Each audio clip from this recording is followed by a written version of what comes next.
பிள்ளையே, அவர் ஓய்ந்திருக்கும் போது அவர் கூட வந்து நீ பேசுற பாத்தியா, அவர் வானத்திற்கு மறுமொழி கொடுப்பார், வானம் பூமிக்கு மறுமொழி கொடுக்கும், பூமி தானியத்திற்கு மறுமொழி கொடுக்கும், ஒரு ஆசீர்வாதத்திற்கு பரலோகம் உத்தரவாதம் எடுக்கும்.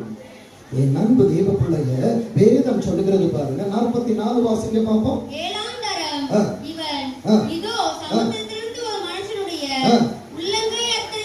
உடன்படிக்கை பண்ணுவேன் என்று சொன்னாரு. என் ஆண்டவருடைய கை உனக்காய் எழுந்து கொண்டிருக்கிறது. எத்தனை பேரால் இந்த ஆராதனையில விசுவாசிக்க முடிகிறது? அப்பா, எனக்கு துணை செய்ய ஒரு கரமும் இல்லாமல் வந்தேன் ஆண்டவரே, இந்த நேரத்தில் எனக்காய் ஒரு கரம் எழுந்து நிற்கிறது. அந்த கரம் எழுந்து நிற்கும் என்றால் அதற்கு முன்பாய் ஒருவனாலும் எதிர்த்து நிற்க முடியாது. என் அன்பு தேவ பிள்ளையே, வேதம் சொல்லுகிறது பாருங்க. வாசிங்க.